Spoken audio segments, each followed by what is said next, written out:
Sementara itu pemirsa, polisi militer Kodam Pomdam 17 Cendrawasih melimpahkan 2 oknum prajurit TNI ke Mahkamah Militer Jayapura untuk menjalani proses hukum. Kedua oknum tersebut diduga terlibat pelanggaran disiplin berat yang mencoreng nama institusi.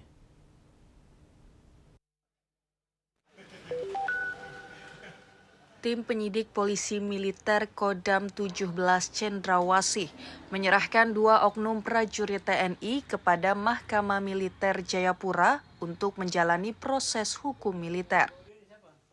Kedua prajurit TNI tersebut yakni Pratu TB dari Satuan Pomdam 17 Cendrawasih yang terlibat penembakan warga sipil hingga tewas di Entrop, Distrik Jayapura Selatan, Kota Jayapura pada Kamis 4 September lalu.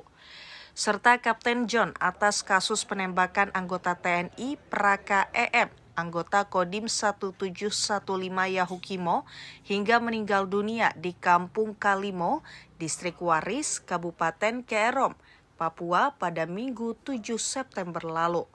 Komandan Pomdam 17 Cendrawasih, Kolonel CPM Laksono Puji Lisdianto, di Jayapura Selasa 16 September mengatakan bahwa pelimpahan ini merupakan bagian dari komitmen TNI dalam penegakan hukum secara profesional dan transparan. Kapten John itu rencananya dan hari ini bandara agar merapat ke akan kita kirim langsung ke Otmir sumber suara dengan akan diambil oleh jadi dua-dua tersangka. sudah alat bukti unsur pidana yang ada sudah disangkakan mantap. Jelasnya kasus tersebut tengah memasuki tahap persidangan Mahkamah Militer. Ia pun memastikan proses hukum dijalankan sesuai prosedur dengan menjunjung tinggi akses keadilan.